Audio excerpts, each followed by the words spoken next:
നമസ്കാരം. വാർത്താ നേരത്തിലേക്ക് സ്വാഗതം. ആദ്യം പ്രധാന വാർത്തകൾ. ബാങ്കിന്റെ വ്യാജ മൊബൈൽ ആപ്പ് ഉപയോഗിച്ച് തൃപ്പയാറിലെ ഡ്രൈവിംഗ് സ്കൂൾ ഉടമയുടെ 4 ലക്ഷം രൂപ തട്ടിയെടുത്തതായി പരാതി.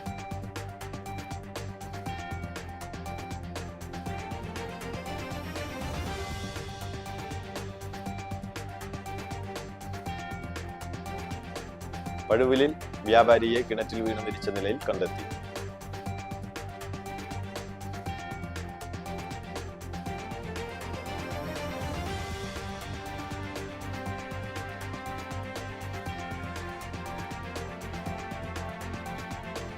തളിക്കുളത്ത് പാമ്പുകടിയേറ്റ് വിദ്യാർത്ഥിനി മരിച്ചു.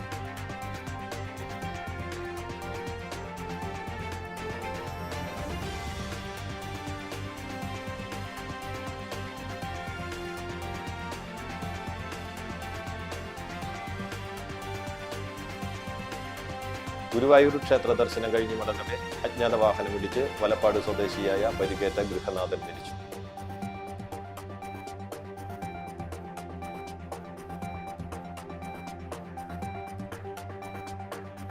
വാർത്തകൾ വിശദമായി. ബാങ്കിന്റെ വ്യാജ മൊബൈൽ ആപ്പ് ഉപയോഗിച്ച് തൃപ്പയാറിലെ ഡ്രൈവിംഗ് സ്കൂൾ ഉടമയുടെ 4 ലക്ഷം രൂപ തട്ടിയെടുത്തതായി പരാതി. തൃപ്പയാർ ലൈറ്റ് ഡ്രൈവിംഗ് സ്കൂൾ ഉടമ പെരിങ്ങോട്ടൂർ സ്വദേശി പ്രദീപിനാണ് പണം നഷ്ടമായത്. മൊബൈൽ ഫോണിലുള്ള ബാങ്കിന്റെ ആപ്പ് മുഖേന ബാങ്ക് സ്റ്റേറ്റ്മെന്റ് എടുക്കാനായി ശ്രമിച്ചപ്പോഴാണ് തട്ടിപ്പ് നടന്നത്. ബാങ്കിന്റെ ഒഫീഷ്യൽ ആപ്പിന് പകരം ഫോണിൽ കടന്നുകൂടിയ വ്യാജ ആപ്പാണ് ഇദ്ദേഹം തുറന്നത്. ബാലൻസ് പരിശോധിക്കാനുള്ള ശ്രമത്തിനിടെ ഫോൺ ഹാക്ക് ചെയ്ത് തട്ടിപ്പ് നടന്നുവെന്നാണ് സംശയിക്കുന്നത്.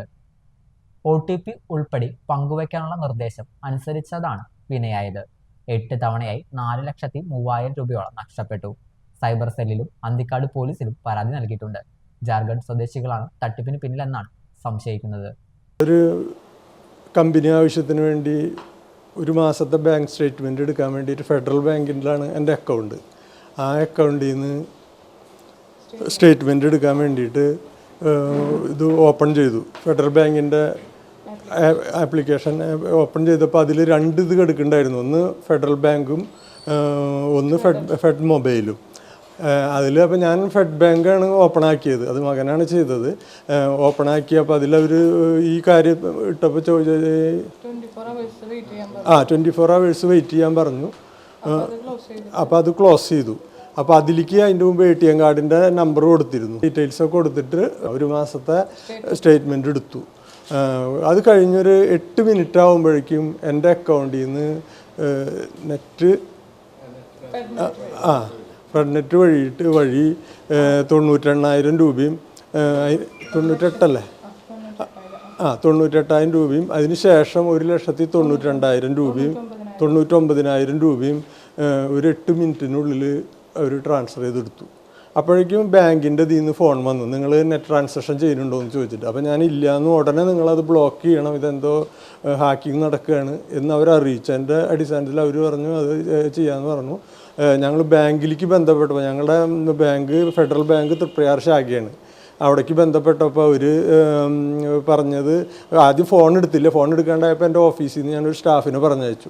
അവിടെ ചെന്നപ്പോൾ അവർ പറഞ്ഞത് ഇതൊരു ലെറ്റർ എഴുതി കൊടുക്കണം, ഇത് ഇതാക്കാനെന്ന് പറഞ്ഞു ചെയ്യണമെങ്കിൽ. അപ്പോഴേക്കും ഞാൻ വണ്ടി എടുത്ത് വീട്ടിൽ നിന്ന് ഒരു 10 മിനിറ്റ് കൊണ്ട് എത്തിയിട്ടുണ്ടായിരുന്നു. അതിന് ശേഷം അവർ കംപ്ലീറ്റ് ഫ്രീസ് ചെയ്തു. ഫ്രീസ് ചെയ്തതിന് ശേഷവും ഒരു 25,000 രൂപ വീണ്ടും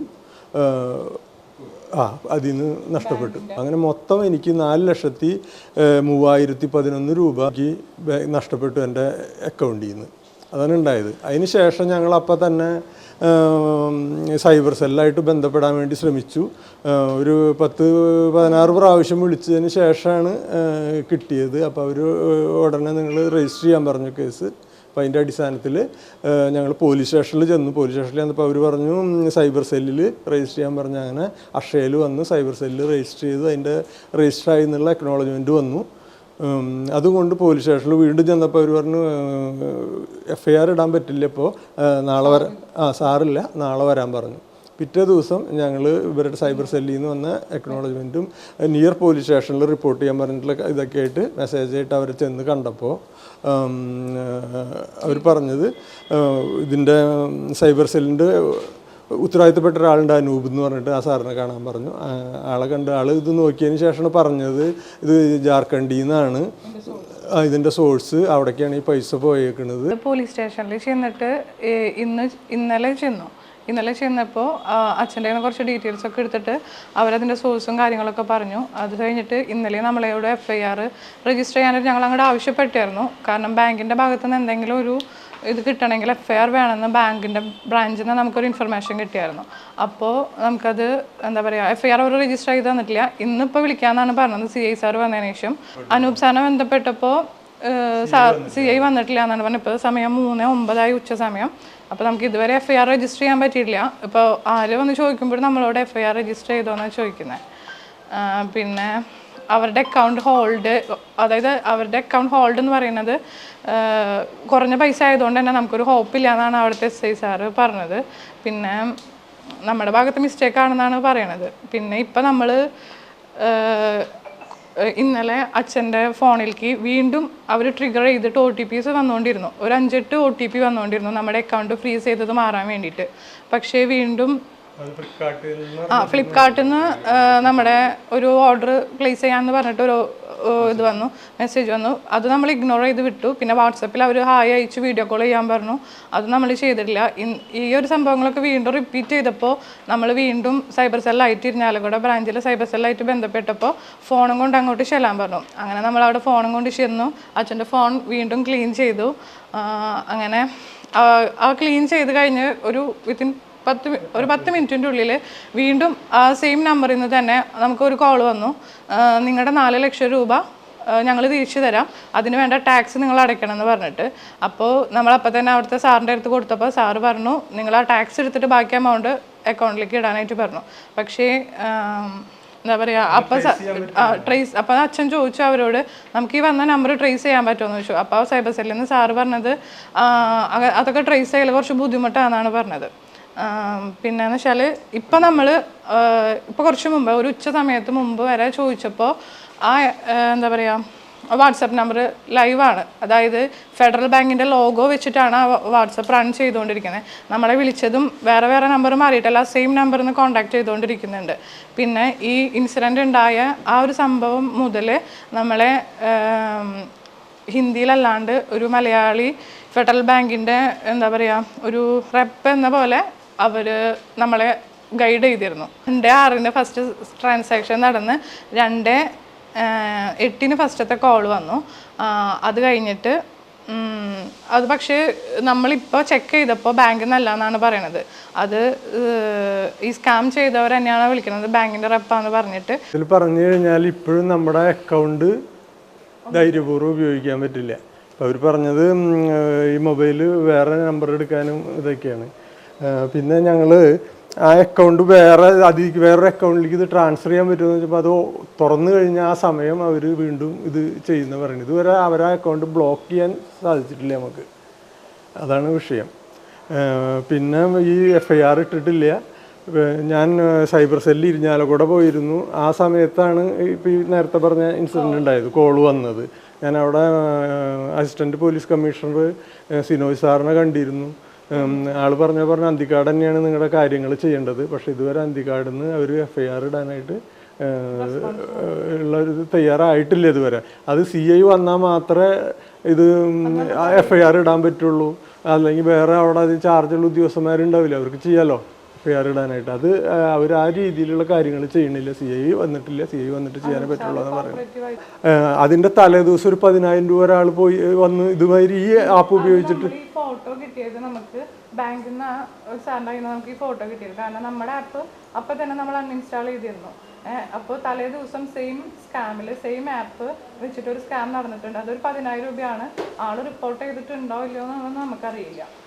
പിന്നെ ഇന്ന് ചെന്നപ്പോൾ ഒരു 50,000 ഇതും പറയുന്നുണ്ട്. ചെന്നപ്പോൾ ഒരു 50,000 ഒരാളുടെ പോയി. അതിന്റെ ഡീറ്റെയിൽസ് ഫുള്ളായിട്ട് നമുക്കറിയില്ല. പക്ഷേ ഫെഡറൽ ബാങ്കിന്റെ ത്രിപുര ബ്രാഞ്ചിൽ നിന്ന് ഇപ്പോൾ ഒരു 3 കേസായി നമ്മുടെ അറിവിൽ. കൂടുതലുണ്ടോന്ന് അറിയില്ല. പഴുവിലിൽ വ്യാപാരിയെ കിണറ്റിൽ വീണ് മരിച്ച നിലയിൽ കണ്ടെത്തി. പഴുവിൽ ഒലവക്കോട് ഇബ്രാഹിംകുട്ടി മകൻ 70 വയസ്സുള്ള ഷംസുദ്ദീൻ എന്നയാളെയാണ് മരിച്ച നിലയിൽ കാണപ്പെട്ടത്. പഴുവിൽ വെസ്റ്റ് ചാടൂർ റോഡിലുള്ള സ്വവസതിയിൽ നിന്നും വ്യാഴാഴ്ച രാത്രി 10 മണിയോടെ ഇയാൾ കാണാതാവുകയായിരുന്നു. ഇന്നലെ രാത്രി പല സ്ഥലത്തും അന്വേഷിച്ചെങ്കിലും കണ്ടെത്താനായില്ല. തുടർന്ന് ഇന്ന് നടത്തിയ തിരച്ചിലിലാണ് വീടിനോട് ചേർന്നുള്ള കിണറിൽ വീണ് മരിച്ച നിലയിൽ കാണപ്പെട്ടത്. കാട്ടൂർ ബസ് സ്റ്റാൻഡിന് സമീപത്തെ തളിക്കുളത്ത് പാമ്പുകടിയേറ്റ് വിദ്യാർത്ഥിനി മരിച്ചു. തളിക്കുളത്ത് 1ാം ക്ലാസ് വിദ്യാർത്ഥിനി പാമ്പ് കടിയേറ്റ് മരിച്ചു. തളിക്കുളം 10ാംകല്ല് CMS സ്കൂളിലെ വിദ്യാർത്ഥിനിയും ഏങ്ങണ്ടിയൂർ 5ാംകല്ല് പുളിഞ്ചോട് തച്ചാട്ട് നന്ദുവിന്റെ മകൾ അനാമികയാണ് മരിച്ചത്. ബുധനാഴ്ച രാത്രി തളിക്കുളത്തുള്ള വാടക വീട്ടിനകത്ത് വെച്ചാണ് പാമ്പ് കടിയേറ്റതെന്ന് പറയുന്നു. രാത്രിയിൽ കുട്ടി അസ്വസ്ഥത പ്രകടിപ്പിച്ചതിനെ തുടർന്ന് വീട്ടുകാർ കുട്ടിയെ ചാവക്കാട് താലൂക്ക് ആശുപത്രിയിൽ കൊണ്ടുപോകുകയും പ്രാഥമിക ചികിത്സയ്ക്ക് ശേഷം വീട്ടിലേക്ക് തിരിച്ചു പോരുകയുമായിരുന്നു. പിന്നീട് കുട്ടിക്ക് ഫിക്സ് വന്ന് ബോധക്ഷയം വന്നതിനെ തുടർന്ന് തൃശൂർ മെഡിക്കൽ കോളേജിൽ അത്യാഹിത വിഭാഗത്തിൽ പ്രവേശിപ്പിക്കുകയും കൂടുതൽ പരിശോധനയിൽ പാമ്പ് കടിച്ചതായി സ്ഥിരീകരിക്കുകയുമായിരുന്നു. ഇതോടെ കുട്ടിക്ക് വിദഗ്ധ ചികിത്സ നൽകിയെങ്കിലും ജീവൻ രക്ഷിക്കാനായില്ല. വെള്ളിയാഴ്ച പുലർച്ചെ മരണപ്പെടുകയായിരുന്നു. ഗുരുവായൂർ ക്ഷേത്ര ദർശനം കഴിഞ്ഞ് മടങ്ങവേ അജ്ഞാത വാഹനമിടിച്ച് വലപ്പാട് സ്വദേശിയായ പരിക്കേറ്റ ഗൃഹനാഥൻ മരിച്ചു. ഗുരുവായൂർ ക്ഷേത്ര ദർശനം കഴിഞ്ഞ് ഭാര്യയ്ക്കൊപ്പം വീട്ടിലേക്ക് മടങ്ങവേ ഏങ്ങണ്ടൂരിൽ അജ്ഞാത വാഹനമിടിച്ചുണ്ടായ അപകടത്തിൽ പരിക്കേറ്റ് ചികിത്സയിലായിരുന്ന ഗൃഹനാഥൻ മരിച്ചു. വലപ്പാട് ബീച്ച് കൊല്ലാമ്പി വീട്ടിൽ 53 വയസ്സുള്ള അരവിന്ദനാണ് മരിച്ചത്. ഇക്കഴിഞ്ഞ തിങ്കളാഴ്ച ഉച്ചയ്ക്ക് ഏങ്ങണ്ടിയൂർ സൗപർണിക ഓഡിറ്റോറിയത്തിന് മുന്നിൽ ദേശീയപാത സർവീസ് റോഡിൽ വെച്ചായിരുന്നു അപകടം. പരിക്കേറ്റ് തൃശൂർ മെഡിക്കൽ കോളേജിൽ ചികിത്സയിലിരിക്കെയാണ് മരണം. അരവിന്ദനോടൊപ്പം ഭാര്യ രജനിയും ഉണ്ടായിരുന്നു. തലയ്ക്ക് ഗുരുതര പരിക്കേറ്റ് രജനിയും ചികിത്സയിലാണ്. മക്കൾ അജിത്, അഭിജിത്ത്. പ്ലാന്റേഷൻ കോർപ്പറേഷന്റെ ഇരുമത്തടം റബ്ബർ തോട്ടത്തിൽ പരിക്കേറ്റ നിലയിൽ കണ്ടെത്തിയ കൊമ്പനാനയെ മയക്കുവെടിവെച്ച് ചികിത്സ നൽകി വിട്ടയച്ചു. 1.5 മണിക്കൂർ നീണ്ട പ്രയത്നത്തിനു ശേഷം സ്വതന്ത്രനാക്കിയ ആനയെ നിരീക്ഷിക്കുന്നതിന് 5 അംഗ വനപാലകരെ ചുമതലപ്പെടുത്തി. 3 ദിവസം മുമ്പാണ് പ്ലാന്റേഷൻ മേഖലയിൽ ഇടതു പിൻകാലിൽ പരിക്കേറ്റ 15 വയസ്സ് പ്രായമുള്ള ആനയെ കണ്ടെത്തിയത്. വിവരമറിഞ്ഞ ഉടനെ വാഴച്ചാൽ DFO IS സുരേഷ് കുമാറിന്റെ നേതൃത്വത്തിൽ നടത്തിയ നിരീക്ഷണത്തിൽ കാടിനകത്ത് ആനകൾ പരസ്പരം കൊമ്പുകോർത്തതിനെ തുടർന്നുള്ള പരിക്കാണെന്ന് വ്യക്തമായിരുന്നു. ഇതിന്റെ അടിസ്ഥാനത്തിലാണ് ചികിത്സ നൽകാൻ തീരുമാനിച്ചത്. വെള്ളിയാഴ്ച വനപാലകരും വെറ്റിനറി ഡോക്ടർമാരും അടങ്ങുന്ന 40 അംഗ സംഘമാണ് ആനയെ മയക്കുവെടി വെച്ച് പിടിക്കുകയും ചികിത്സ നൽകുകയും ചെയ്തത്. തിരുവസന്തം 1500 എന്ന ശീർഷകത്തിൽ കേരള മുസ്ലിം ജമാഅത്ത് കയ്പമംഗലം സോൺ കമ്മിറ്റി നടത്തുന്ന മദ്റ റസൂൽ കോൺഫറൻസ് നാളെ 3 പിടിക വാദി മദീന നഗറിൽ നടക്കും. പുലർച്ചെ മൗലിദ് പാരായണവും തുടർന്ന് പതാക ഉയർത്തലും നടക്കും. വൈകിട്ട് 4-ന് പെരിഞ്ഞനത്തു നിന്നും ആരംഭിക്കുന്ന പ്രവാചക പ്രകീർത്തന സ്നേഹ റാലി വാദി മദീന നഗറിൽ സമാപിക്കും. വൈകിട്ട് 7 മണിക്ക് മാടവന ഇബ്രാഹിംകുട്ടി മുസ്ലിയാർ മദ്റ റസൂൽ കോൺഫറൻസ് ഉദ്ഘാടനം ചെയ്യും. സയ്യിദ് സൈനുദ്ദീൻ സഖായി അൽ ബുഖാരി അധ്യക്ഷത വഹിക്കും. CK റാഷിദ് ബുഖാരി മുഖ്യപ്രഭാഷണം നടത്തും. കേരള മുസ്ലിം ജമാഅത്ത് ജില്ലാ general secretary advocate PU Ali, SMA ജില്ലാ general secretary MK Abdul Gafoor, SYS ജില്ലാ പ്രസിഡന്റ് ബഷീർ അഷ്റഫി, SJM ജില്ലാ general secretary Sayyid SMK മഹൂദി, SSF ജില്ലാ പ്രസിഡന്റ് ഷാഫി ഖാദിരി, സംസ്ഥാന കൗൺസിൽ അംഗം PA മുഹമ്മദ് ഹാജി തുടങ്ങിയവർ പങ്കെടുക്കും.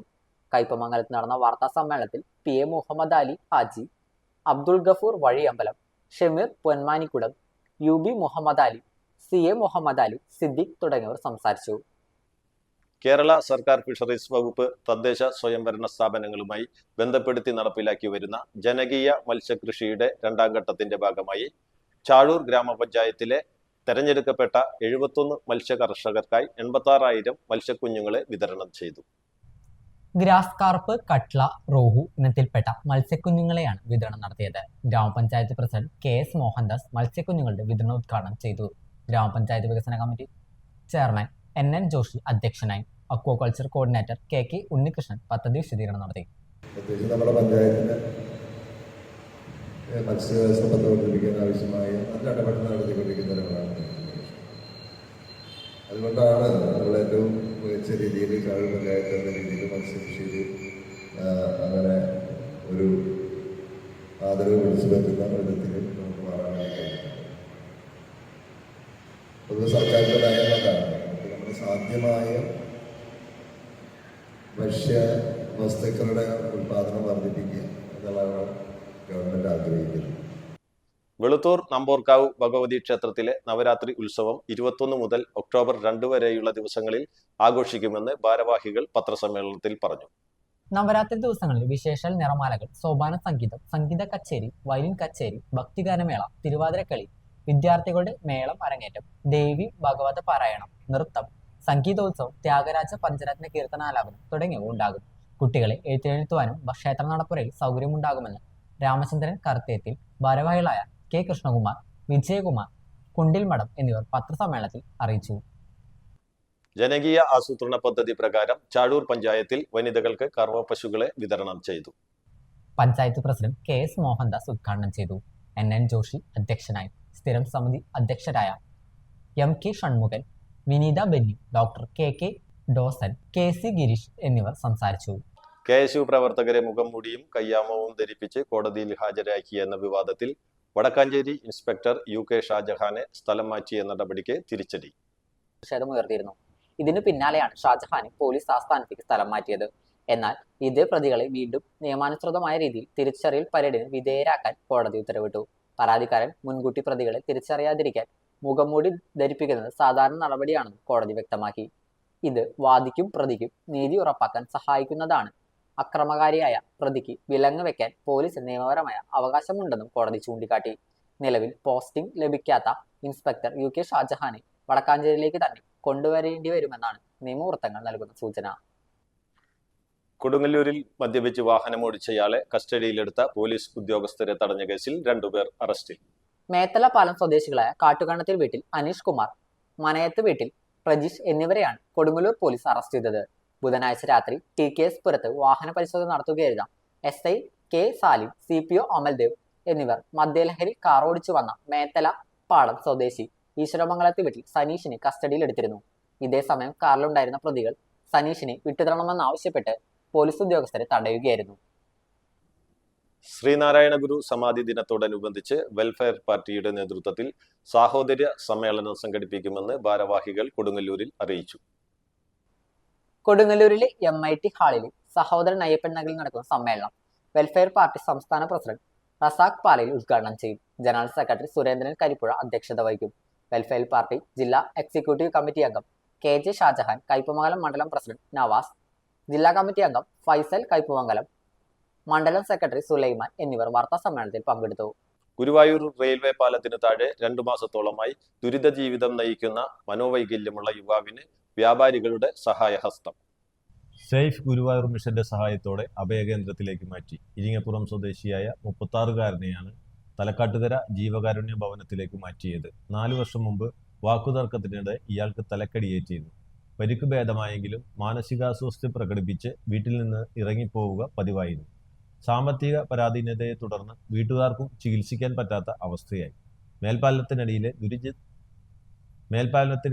ദുരിത ജീവിതം കണ്ടാണ് സേഫ് ഗുരുവായൂർ മിഷൻ പ്രവർത്തകരായ Aju M Johnny, PR Gopinathan, PT Williams തുടങ്ങിയവർ സഹായഹസ്തവുമായി എത്തിയത്.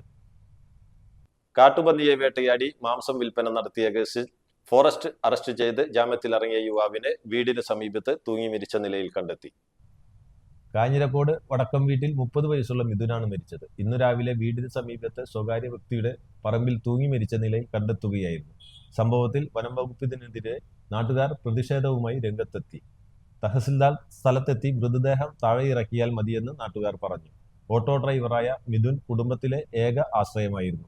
കഴിഞ്ഞ ചൊവ്വാഴ്ചയാണ് 6 മാസം മുമ്പ് പന്നിയിറച്ചി വാങ്ങിയ കേസിൽ മിഥുൻ ഉൾപ്പെടെ 3 പേരെ അറസ്റ്റ് ചെയ്തത്. തുടർന്ന് ജാമ്യത്തിലിറങ്ങിയ മിഥുൻ കടുത്ത മാനസിക സമ്മർദ്ദത്തിലായിരുന്നുവെന്ന് വീട്ടുകാർ പറയുന്നു. വെള്ളിയാഴ്ച രാവിലെ മിഥുനെ കാണാതായതിനെ തുടർന്ന് വീട്ടുകാർ നടത്തിയ അന്വേഷണത്തിലാണ് വീടിനു സമീപം ഇയാളെ തൂങ്ങി മരിച്ച നിലയിൽ കണ്ടെത്തിയത്. കാഞ്ഞിരക്കോട് സെന്ററിൽ ഓട്ടോ ഡ്രൈവറായിരുന്നു മിഥുൻ. കോർപ്പറേഷൻ വൈദ്യുതി വിഭാഗത്തിൽ സ്വകാര്യവൽക്കരിക്കാനുള്ള നീക്കത്തിൽ പ്രതിഷേധിച്ച് കൗൺസിൽ യോഗത്തിൽ പ്രതിപക്ഷ പ്രതിഷേധം. കോൺഗ്രസ് കൗൺസിലർമാർ മേയറെ ഉപരോധിച്ചു. ഉപരോധത്തെ തുടർന്ന് ഭരണ കൗൺസിലർമാർ മേയർക്ക് സംരക്ഷണം തീർത്ത് പുറത്തേക്ക് ഇറക്കിക്കൊണ്ടുപോയി. കോർപ്പറേഷൻ വൈദ്യുതി ജീവനക്കാരുടെ പ്രശ്നത്തിൽ അതീവ ഗൗരവത്തോടെയാണ് കാണുന്നതെന്നും എന്ത് കാരണത്താലാണ് ഇങ്ങനെയൊരു ഓർഡർ ഇറങ്ങിയതെന്നും അറിയില്ലെന്നും മേയർ NK വർഗീസ് പറഞ്ഞു. കോർപ്പറേഷൻ വൈദ്യുതി വിഭാഗം ജീവനക്കാരെ വെട്ടിക്കുറച്ച് തദ്ദേശഭരണ വകുപ്പ് ഇറക്കിയ ഉത്തരവ് അടിയന്തരമായി ക്യാൻസൽ ചെയ്യണമെന്നും സമരം അവസാനിപ്പിച്ച വൈദ്യുതി വിഭാഗം ജീവനക്കാരെ അഭിനന്ദിക്കുന്നതായി മേയർ NK വർഗീസ് പറഞ്ഞു. വൈദ്യുതി വിഭാഗത്തെ ഊരാഴുങ്കൽ സൊസൈറ്റിക്ക് കൈമാറാനുള്ള ഗൂഢതന്ത്രമാണെന്നും മന്ത്രി MP രാജേഷ് അറിഞ്ഞാണ് അംഗങ്ങളെ വെട്ടിക്കുറച്ചുള്ള ഉത്തരവ് ഇറങ്ങിയതെന്നും പ്രതിപക്ഷ നേതാവ് രാജൻ പല്ലൻ ആരോപിച്ചു. 5 മണിക്കൂർ രാജ്യത്തിന് ഇരുട്ടിലാക്കിയതിനാണോ വൈദ്യുതി ജീവനക്കാരെ അഭിനന്ദിച്ചതെന്നും രാജൻ പല്ലൻ ചോദിച്ചു. പ്രൊഫസർ ബിന്ദു മേയറായിരുന്ന കാലത്ത് വൈദ്യുതി വിഭാഗത്തെ തകർക്കാൻ ശ്രമം തുടങ്ങിയതാണെന്നും അന്ന് KSEBിയുടെ നഷ്ടം നികത്താൻ 58 കോടി കൗൺസിൽ അംഗീകാരമില്ലാതെ നൽകി. ഒരു പരിശോധന പോലുമില്ലാതെ 4 ചെറുകിട പദ്ധതിക്ക് വേണ്ടി കോടിക്കണക്കിന് രൂപ സർക്കാരിലേക്ക് കെട്ടി വെളുപ്പിച്ചെന്നും രാജൻ ആരോപിച്ചു. മേയറും വർഗീസ് കണ്ടംകുളത്തെയും അറിയാതെ ഇത്തരമൊരു ഉത്തരവ് പുറത്തിറങ്ങില്ലെന്നും ജോൺ ഡാനിയൽ ആരോപിച്ചു. മേയറുടെ വാക്കിന് ആത്മാർത്ഥതയുണ്ടെങ്കിൽ മേയർ രാജിവെക്കണമെന്നും ഇത് കൗൺസിലർമാർ ചർച്ച ചെയ്ത് പ്രകോപനമെന്നല്ലാതെ കൗൺസിലിന് ഇതിൽ ഒന്നും ചെയ്യാനാവില്ലെന്നും ജോൺ ഡാനിയൽ പറഞ്ഞു. കോർപ്പറേഷനുമായി ആശയവിനിമയം നടത്താതെ സർക്കാർ ഇത്തരം ഓർഡർ ഇറക്കില്ലെന്നും തൃശൂർ ജനത ഒറ്റക്കെട്ടായി ഇതിനെ നേരിടുമെന്നും BJP കോർപ്പറേഷൻ പാർലമെന്ററി പാർട്ടി നേതാവ് വിനോദ് പോഴഞ്ചേരി പറഞ്ഞു. കരുവന്നൂർ ബാങ്കിലെ പണം എന്ന് ലഭിക്കുമെന്ന് സുരേഷ് ഗോപിയോട് ചോദിച്ച പറത്തുശ്ശേരി സ്വദേശിയായ വയോധികയ്ക്ക് തനിക്കാവശ്യമായ പണം കരുവന്നൂർ ബാങ്കിൽ നിന്നും ലഭിച്ചു. തനിക്കാവശ്യമായ പണം കരുവന്നൂർ ബാങ്കിൽ നിന്നും കിട്ടിയെന്നും പുറത്തുശ്ശേരി കണ്ടാരന്തറയിൽ പോയി സുരേഷ് ഗോപിയെ കാണുന്നതിന് പകരം ബാങ്ക് അധികൃതരെ കണ്ടാൽ മതിയായിരുന്നുവെന്നും ആനന്ദവല്ലി മാധ്യമങ്ങളോട് പറഞ്ഞു. മരുന്ന് വാങ്ങാൻ ആവശ്യമായ പണം ആവശ്യപ്പെട്ടാണ് ആനന്ദവല്ലി ബാങ്കിൽ അപേക്ഷ നൽകിയത്. ഇനിയും ആവശ്യപ്പെടുന്നതിനനുസരിച്ച് പണം നൽകാമെന്ന് ബാങ്ക് അധികൃതർ അറിയിച്ചതായും ആനന്ദവല്ലി പറഞ്ഞു. ആനന്ദവല്ലിയുടെ പ്രശ്നം ബാങ്ക് അഡ്മിനിസ്ട്രേറ്റീവ് കമ്മിറ്റിയുടെ ശ്രദ്ധയിൽപ്പെട്ടതിനെ തുടർന്നാണ് പരിഹാരമുണ്ടായതെന്ന് CPM Purathussery LC secretary RL Jeevanlal പറഞ്ഞു. പോയി സുരേഷ് ഗോപിനെ കണ്ട നേരത്ത് എനിക്ക് ബാങ്കിന്റെ ആളുകളെ കണ്ടിരുന്നെങ്കിൽ ഈ കാശ് പണ്ടേ കിട്ടിയേനായിരുന്നു. ബാങ്കിന്റെ ആളുകളെ കണ്ടു, എനിക്ക് കാശ് കിട്ടി, വളരെ സന്തോഷമായി. മരുന്ന് മേടിക്കാൻ കാശായി. ഇനി ആവശ്യമുള്ളപ്പോഴത്തേക്ക് അവരെ കണ്ടാൽ മതിയെന്ന് പറഞ്ഞു. ആനന്ദവല്ലി ചേച്ചിയുടെ വിഷയം ബാങ്കിന്റെ അഡ്മിനിസ്ട്രേറ്റീവ് കമ്മിറ്റിയുടെയും ചീഫ് എക്സിക്യൂട്ടീവ് ഓഫീസറുടെയും ശ്രദ്ധയിൽപ്പെട്ട മുറയ്ക്ക് ന്യായമായ പരിഹാരം കണ്ടതായിട്ടാണ് മനസ്സിലാക്കാൻ കഴിഞ്ഞിട്ടുള്ളത്. അതിന്റെ സന്തോഷം അവരും പങ്കുവച്ചതായി, ആനന്ദവല്ലി ചേച്ചിയും പങ്കുവച്ചതായി വാർത്തകളിലൂടെ അറിയാൻ സാധിച്ചു. അതേസമയം പ്രായമായ മനുഷ്യരോട് പൊതുസമൂഹത്തിൽ മാന്യമായി ഇടപെടാൻ കേന്ദ്രമന്ത്രിയും MP-യുമായ സുരേഷ് ഗോപി പഠിക്കണം. തുടർച്ചയായി പ്രായമായ മനുഷ്യരെയും ആളുകളെയും എല്ലാം പൊതുസമൂഹത്തിൽ അപഹസിച്ചുകൊണ്ട് കൂടെയിരിക്കുന്ന BJP പ്രവർത്തകരുടെ കയ്യടി നേടാൻ വേണ്ടി തോന്നിവാസം പറയുന്ന നില തുടരുകയാണ്. ആ നിലയിൽ നിന്ന് മാറി ജനാധിപത്യ മര്യാദയോടുകൂടി ജനാധിപത്യ സ്ഥാനത്തിരിക്കുന്ന ഒരു വ്യക്തി എന്ന നിലയിൽ പെരുമാറാൻ കേന്ദ്രമന്ത്രി സുരേഷ് ഗോപി തയ്യാറാകണം. പ്രധാന വാർത്തകൾ ഒരിക്കൽ കൂടി. ബാങ്കിന്റെ വ്യാജ മൊബൈൽ ആപ്പ് ഉപയോഗിച്ച് തൃപ്പയാറിലെ ഡ്രൈവിംഗ് സ്കൂൾ ഉടമയുടെ 4 ലക്ഷം രൂപ തട്ടിയെടുത്തതായി പരാതി.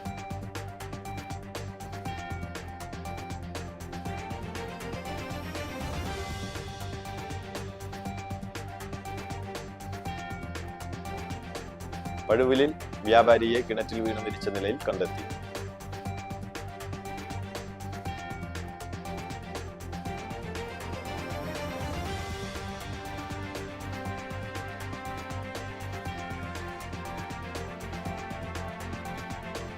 തളിക്കുളത്ത് പാമ്പുകടിയേറ്റ് വിദ്യാർത്ഥിനി മരിച്ചു.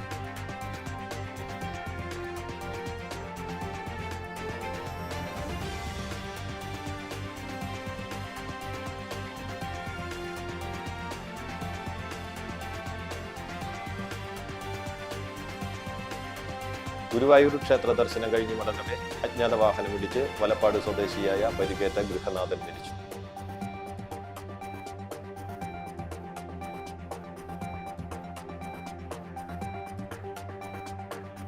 ഇതോടെ വാർത്താ നേരം പൂർണ്ണമാകുന്നു. നന്ദി, നമസ്കാരം.